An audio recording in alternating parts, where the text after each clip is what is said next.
ഒറ്റുകാരാവുകയാണ് കേരളത്തിലെ കോൺഗ്രസും മുസ്ലിം ലീഗും. സാർ, ഇത് കേരള വിരുദ്ധതയാണ്. കേരള വിരുദ്ധരാണ് എന്നൊക്കെ പറയുമ്പോൾ പ്രതിപക്ഷ നേതാവിന് സങ്കടം തോന്നിയിട്ട് കാര്യമില്ല. UDF MLA-മാരെ ഒറ്റുകാരെന്ന് കേരള ജനത വിളിച്ചാൽ അതിൽ അത്ഭുതപ്പെടേണ്ടതില്ല.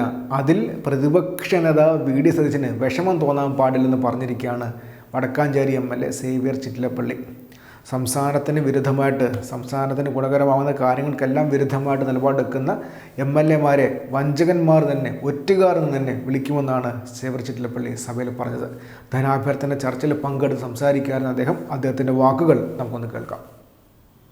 ഇന്ത്യ എന്ന ഫെഡറൽ രാജ്യത്തെ ഒരു സംസ്ഥാനമായ നമ്മുടെ കേരളം എന്താ ഇന്ത്യയിലല്ലേ എന്ന് ചോദിക്കേണ്ട ഗതികെട്ട അവസ്ഥയിലെത്തിയിരിക്കുന്നു.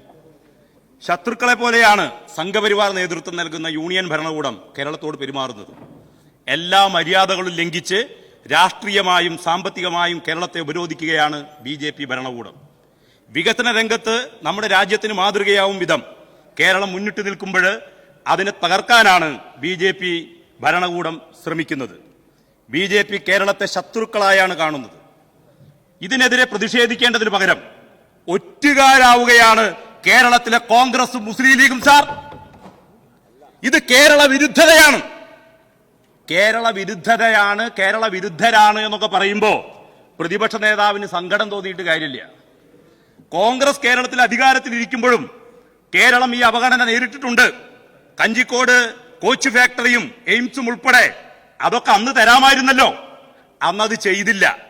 കേരള വിരുദ്ധത അന്നും ഇന്നും തുടരുന്നു എന്നതാണ് കോൺഗ്രസിന്റെയും UDF-ന്റെയും പ്രശ്നം. കേരളത്തിലെ പുതിയ തലമുറയ്ക്ക് തൊഴിൽ ലഭിക്കണം. പുതിയ തലമുറയ്ക്ക് വേണ്ടി കേരളത്തിൽ വികസന മധ്യവരുമാന രാഷ്ട്രത്തിന് തുല്യമായ സൗകര്യങ്ങൾ ഉണ്ടാക്കണം. ഇതിനുവേണ്ടി ഈ ഗവൺമെന്റ് നടപ്പിലാക്കിക്കൊണ്ടിരിക്കുന്ന പദ്ധതികൾക്ക് അള്ളുവയ്ക്കാൻ വേണ്ടി നടക്കുകയാണ് പ്രതിപക്ഷ നേതാവ്. സാർ, ഇന്ത്യ എന്ന ആശയത്തിന് വേണ്ടി സമരം ചെയ്തതിന്റെ പേരിലാണ് സംഘപരിവാർ മറ്റുള്ളവരെ ദേശദ്രോഹികളെന്ന് മുദ്ര കുത്തുന്നത്. എന്നാൽ കേരളത്തിന് വേണ്ടി സമരം ചെയ്യാത്ത അതിന്റെ പേരിലാണ് നിങ്ങളെ പ്രതിപക്ഷത്തെ കേരള വിരുദ്ധരെന്ന് വിളിക്കുന്നത്. ഇനി മണ്ഡലം പുനർനിർണയം വരാനിരിക്കുകയാണ്. സംഘപരിവാർ അതുമായി ബന്ധപ്പെട്ട് നടത്തുന്ന പ്രവർത്തനങ്ങളുടെ ഭാഗമായി കേരളത്തിലെ MP-മാരുടെ എണ്ണം കുറയാൻ പോവുകയാണ്. ഈ സാഹചര്യത്തിലെങ്കിലും നിങ്ങൾ കേരളത്തിന് വേണ്ടി നിൽക്കുമോ എന്നറിയാൻ ആഗ്രഹമുണ്ട്. ഞങ്ങളെ വിമർശിച്ചതിനല്ല നിങ്ങളെ കേരള വിരുദ്ധരെന്ന് പറയുന്നത്. കേരള വിരുദ്ധരായ BJP ഭരണത്തിനെതിരെ ഒരക്ഷരം മിണ്ടാത്തതിനാണ്. കേന്ദ്ര ഏജൻസികളെ ഉപയോഗിച്ച് പ്രതിപക്ഷ കക്ഷിയെ വേട്ടയാടുമ്പോ സഖാവ് പിണറായി വിജയനെ എന്തുകൊണ്ട് ജയിലിൽ അടച്ചില്ല എന്നതായിരുന്നു നിങ്ങളുടെ സങ്കടം. ലൈഫ് മിഷൻ പദ്ധതി തകർക്കാൻ കേന്ദ്ര ഏജൻസിക്ക് ഒത്താശ ചെയ്തു കൊടുത്തവരാണ് നിങ്ങൾ. നമ്മുടെ സർവകലാശാലയിൽ RSS കൊടുത്ത ലിസ്റ്റിൽ സെനറ്റിലേക്ക് കോൺഗ്രസുകാരുടെ പേരുകൾ എങ്ങനെ വന്നു എന്നതാണ്. കഴിഞ്ഞ ദിവസം നിങ്ങളുടെ നേതാവ് ആത്മകഥം ഗുജറാത്തിൽ പറഞ്ഞല്ലോ, BJP-ക്കാരെ കോൺഗ്രസിൽ നിന്ന് അരിച്ചൊഴിവാക്കണം എന്നാണ് അദ്ദേഹം പറഞ്ഞത്. വയനാട് ജനതയെ കേന്ദ്ര സർക്കാർ അവഗണിച്ചപ്പോൾ ഇന്ന് കാലത്ത് എന്തായിരുന്നു ഇവിടെ ബഹളം? നിങ്ങൾ ഒരക്ഷരം മിണ്ടിയോ? ദുരിതാശ്വാസ പ്രവർത്തനത്തിന് വേണ്ടി കേന്ദ്രം അയച്ച ഹെലികോപ്റ്റർ ഉൾപ്പെടെയുള്ളവയ്ക്ക് പണം ചോദിച്ച് കത്തയച്ചതിനെതിരായി ഒരു പ്രതിഷേധ പ്രസ്താവന നിങ്ങൾ ഇറക്കിയോ? GST-യുടെ നഷ്ടപരിഹാരം അത് ഇന്ത്യയിൽ ആകെ നിർത്തലാക്കി, നിങ്ങൾക്ക് എന്ത് അവകാശമെന്ന് ചോദിക്കുമ്പോൾ അത് നിർത്തലാക്കിയതിനെതിരായി നിങ്ങളുടെ നേതൃത്വത്തിലുള്ള ഗവൺമെന്റിലെ ധനകാര്യമന്ത്രിമാരും BJP-യുടെ ധനകാര്യമന്ത്രിമാരും അത് ആവശ്യപ്പെടുന്നുണ്ട് എന്ന് നിങ്ങൾ മനസ്സിലാക്കുന്നില്ലേ? കേരളത്തിനെതിരായി പ്രസംഗിക്കുന്നു. കേരളത്തിന് ഒന്നിനും അവകാശമില്ല എന്ന് നിങ്ങൾ പറഞ്ഞു വെക്കാൻ വേണ്ടി ശ്രമിക്കുന്നു. സാമ്പത്തിക ഫെഡറലിസം അട്ടിമറിച്ച് കേരളത്തിന് അർഹതപ്പെട്ട വിഹിതം കേന്ദ്രം നിഷേധിക്കുകയാണ്. ബഡ്ജറ്റിൽ കേരളം എന്നൊരു വാക്കുപോലും ഇല്ലാതെ അവഗണിച്ചപ്പോൾ കേരള വിരുദ്ധ നിലപാട് സ്വീകരിക്കുന്ന കേന്ദ്ര ഗവൺമെന്റിനെതിരെ ഒരു പമ്പം കൊളത്തി പ്രകടനം കോൺഗ്രസിന്റെ നേതൃത്വത്തിൽ നടന്നുവോ? അതുകൊണ്ടാണ് കേരള വിരുദ്ധരെന്ന് നിങ്ങളെ വിളിക്കുന്നത്. 18 MP-മാർ ഉണ്ടായിട്ടും കേരളത്തിന് വേണ്ടി ലോകസഭയിൽ ഒരക്ഷരമെങ്കിലും നിങ്ങൾ ഉന്നയിച്ചുവോ? കേരള വിരുദ്ധരെന്ന് നിങ്ങളെ അങ്ങനെ പറയുകയായിരുന്നെങ്കിൽ കേരള വിരുദ്ധരെന്ന് നിങ്ങളെ വിളിക്കില്ലായിരുന്നു. ഇവിടെ കേരള വിരുദ്ധരും കേരളീയരും എന്ന നിലയിലേക്ക് കാര്യങ്ങൾ മാറുകയാണ്. തീർച്ചയായും കോൺഗ്രസും ലീഗും ഒരു പറ്റം മാധ്യമങ്ങളും അവർ കേരള വിരുദ്ധരായി തന്നെ മാറിയിരിക്കുകയാണ്.